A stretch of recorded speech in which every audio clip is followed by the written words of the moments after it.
and they're wonderful, hopefully wonderful for both sides. But it's literally trillions of dollars ultimately being brought into our country. And it was something that had to be done, and it is being done, and it's being done properly. We're now negotiating with various other countries, and the rest we're just sending out the bill to. We send a bill, we send a letter saying that you'll pay a certain tariff. Obviously, that's most of them because you have, as you know, hundreds of countries, a lot of countries out there. So we look at the deficit, or we look at the surplus, and we look at the country and how the country's treated us, and lots of other things go into the equation. And we make a decision as to what that tariff will be, and it's a pretty standard letter from that point on. And I want to tell you, this is something to me, it's a VA bill signing, and it's very important to me and to many of the people in this room. So I'm thrilled to sign the VA Home Loan Program Reform Act into law, and that is something that they've wanted to do for a long time. This legislation provides desperately needed relief to veterans and their families who have fallen behind on their mortgages, of which there are a lot, because we have somebody that doesn't want to lower interest rates and probably won't lower them today. It's a really sort of an amazing situation. And it helps keep our promise to end veterans' homelessness. And we're going to do that for America. We're going to do that for our great veterans. I'm thrilled to be joined by the bill's sponsor, Congressman Derek Van Orden. Where's Derek? Right here. Derek? Hello, Derek. I didn't see you back there. Well, I'm a Navy SEAL. Snuck up. Let's see. And Mike, how are you, Mike? Mr. President. These two gentlemen are terrific. They are working together, and they've been working together, Mike, a long time on this. So I just want to thank you both, and I'll ask you to say a couple of words. An estimated 61,000 American veterans are in danger of losing their homes, as you know.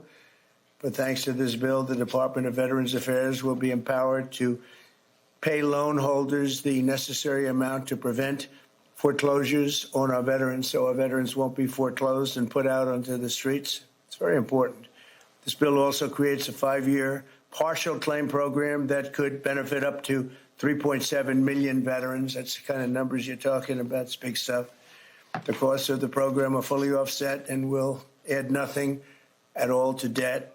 This common sense legislation had overwhelming support and passed unanimously in the House and the Senate. Wow. When was the last time that happened? That's pretty impressive. My administration is committed to doing everything possible to ensure that our veterans are treated with respect and treated as well as anybody in this country. They're so important. They're so great. They've suffered so much in many cases. In May, I signed an executive order to open the National Center for Warrior Independence in Los Angeles, California, which will house up to 6,000 homeless veterans. You know, until we came along, they treated the veterans far worse than the illegal immigrants. They came in, they were staying in hotels, luxury hotels, and the veterans are staying outside of the sidewalk on the same hotel. Some pictures are just incredible. In addition, we'll also be opening a full-service VA center in New Hampshire, which is the only state in the union to not have a VA center. And I made that promise to the people of New Hampshire a long while ago, and we got it done. It's the only state that doesn't have, and yet you have a lot of veterans in New Hampshire. We're VA choice and VA accountability, which I had and the Democrats abandoned. It made it so much better. Accountability, meaning if you treat our veterans badly, we treat you badly. You get fired and beyond that. And VA choice is you can get out and you can, if you don't have a doctor ready, willing, and able to take care of you within the VA, you go outside, you go see a doctor, you get better, and we pay the bill. And the veterans loved it. We had a 92% approval rating. And what did the Democrats do? They came along and they ended both of them, and they hired back many of the people that we fired. We fired people and replaced them with great, loving people. But we fired people who were sadists. In many cases, they were sick. They were thieves. They were stealing. And they hired them back. the accountability, meaning the VA accountability. It was a big deal getting it passed because you have unions, you have all sorts of problems to go through. We got it through everything. And the Democrats, as soon as they got back, they hired many of the worst people right back, and we're getting rid of them. But I want to thank the two gentlemen standing behind me, and I'd like to ask you just to say a couple of words, and then we'll take a few questions if you'd like, and we'll sign the bill, and our veterans will be very happy about it. Thank you. Mike, do you want to start? Sure. Well, first off, thank you, Mr. President, for signing this bill today. Let me tell you that not only this bill, which will help make sure that those veterans have got themselves in a situation where maybe they would be foreclosed on, it gives them just a little bit extra help without the government going into a banking business like what we had to with the previous administration. I also want to say thank you, too, though, for appointing Doug Collins as our secretary for the VA. As chairman of the VA, having the opportunity to work with Doug, one, because we worked together before, but he has the right attitude, and the attitude is the VA is not about bureaucracy. It's about the veterans, and we want to keep it that way. That doesn't mean we don't have a good workforce. What it means is that workforce is focused on the veterans, not on making sure that the VA grows, but making sure that the VA does the job it's supposed to do. And thank you, Mr. President. It's your leadership that allows that to happen. Thank you, everybody, for coming here today. Thank you, Mr. President, for hosting us here. I'm the longest-serving enlisted member of the United States military to ever get elected to Congress in the history of our nation. And I'm unequivocally stating right now that President Donald J. Trump is the most positive, pro-veteran president in the history of this country. And so he backs up his words with deeds, and this is another example of how President Trump is taking care of our veterans. So, sir, I'm very thankful for you, for your leadership, and let's get this thing done and get our veterans into homes. So God bless you, and God bless the United States. Thank you. Thank you. Let's sign first, and we'll take a couple of questions. Yes. We'll get it done. We've been waiting a long time. And I do want to commend Doug Collins because I hear he's doing a fantastic job. He's done an incredible job.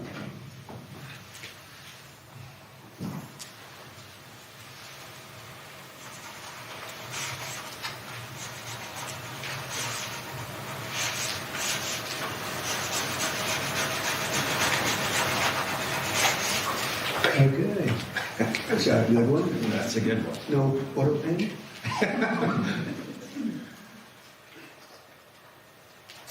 It's a very important bill, and we want to thank everybody for the great help, but in particular, you two guys have done a fantastic job. Thank you very much.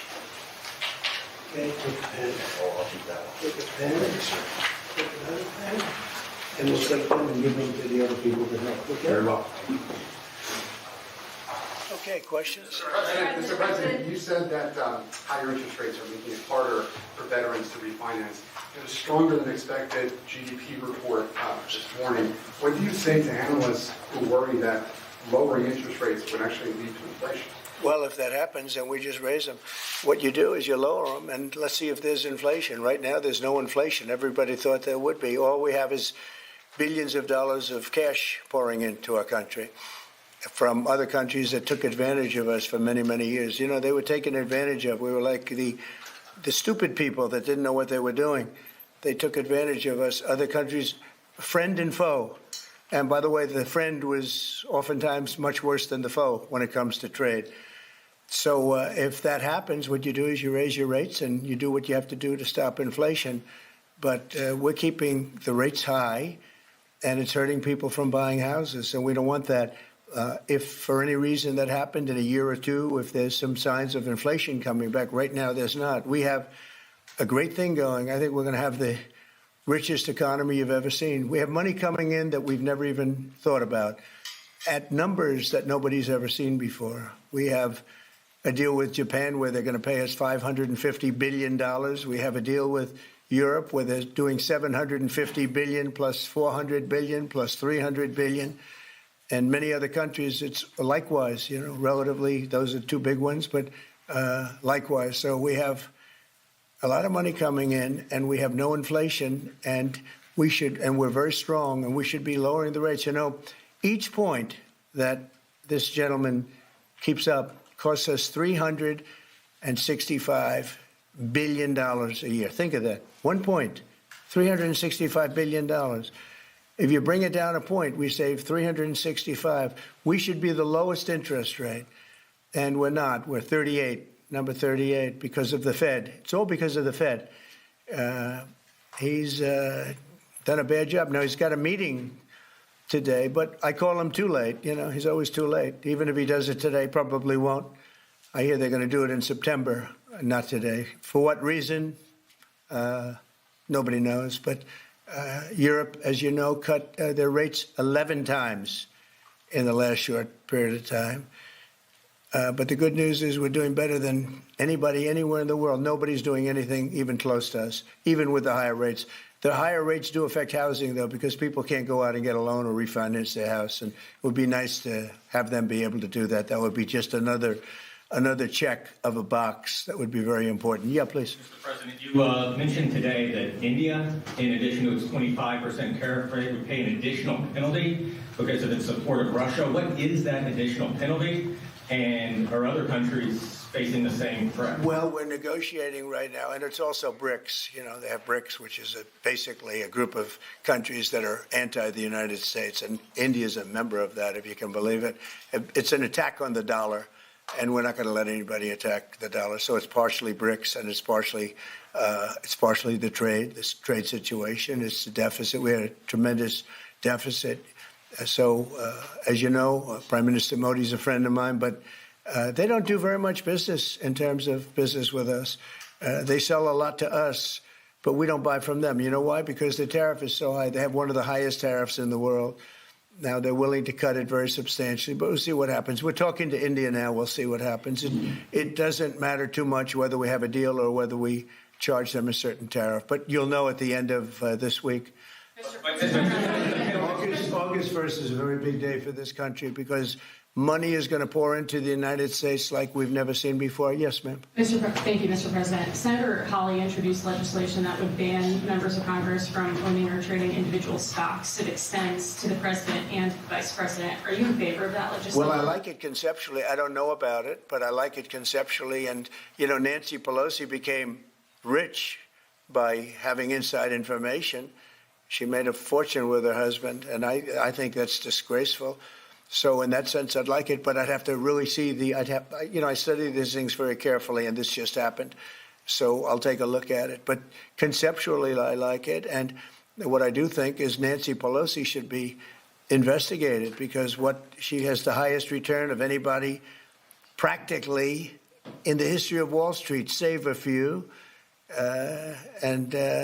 How did that happen? It happened by she knows exactly what's going to happen, what's going to be announced. She buys stock, and then the stock goes up after the announcement's made. And she ought to be investigated. Mr. President, Harvard is reportedly willing to settle with you for $500 million. Is that enough?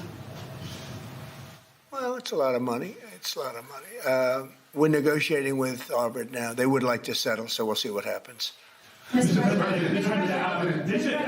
What is America's debt to our Afghan war allies that kept our veterans safe over there? There's been some talk about sending a lot of them back. No, we know the good ones, and we know the ones that maybe aren't so good. You know, some came over that aren't so good, and we're going to take care of those people. The ones that did a job, the ones that were told certain things. A shame what happened. One of the most disgraceful episodes in the history of our country. The way we left Afghanistan was just a disgrace.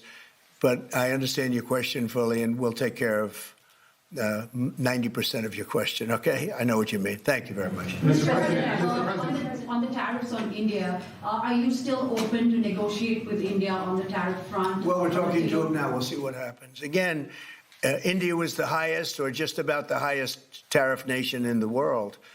And one of the highest, 100 points, 150 points or percentages. So India was one of the highest in the world. They had won 175%, and higher than that. You know, there's another higher one is Canada. They've been charging our farmers 200%, 300%, 400% for years, and nobody did anything about it.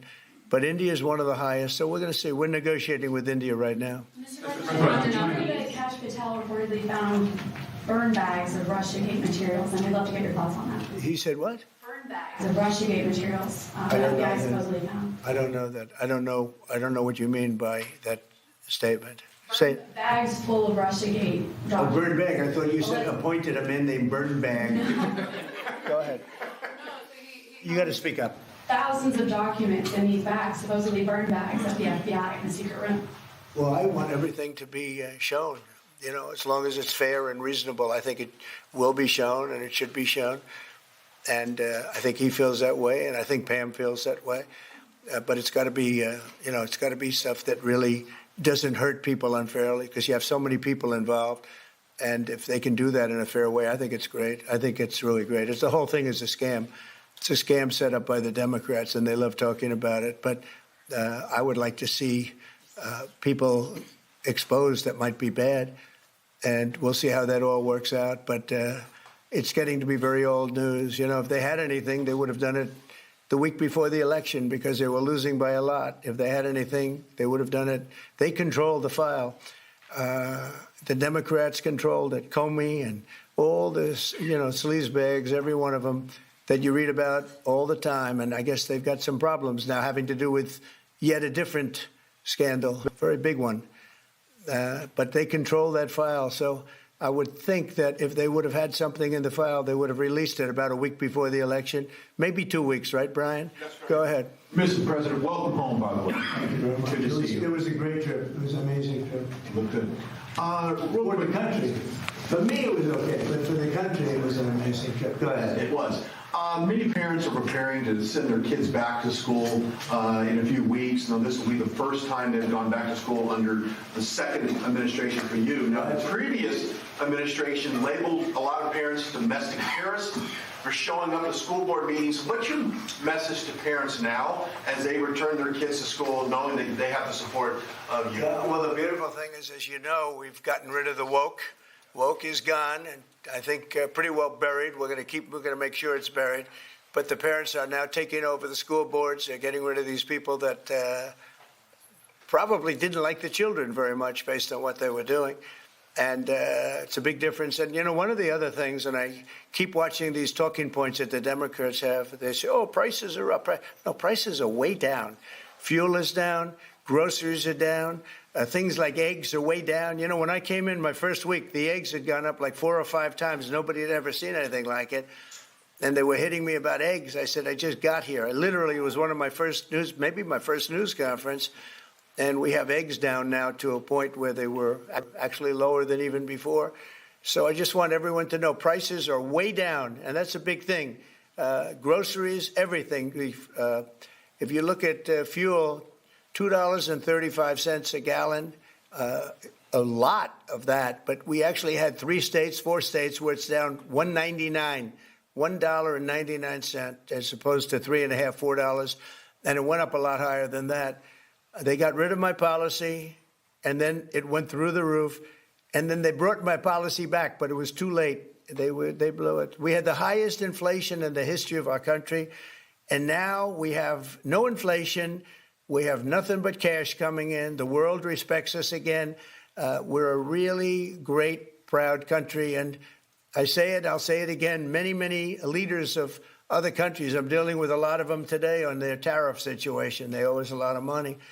But many countries said to me, and almost in the same words, you were a dead country 1 year ago, and today you're the hottest country anywhere in the world. We are the hottest country right now anywhere in the world, and that's why we're taking care of our veterans. Okay? Thank you very much, everybody. China. Mr. President, on China, the Secretary of Defense briefed you today. We're moving along. All right, folks, the president finishing up. Let's listen.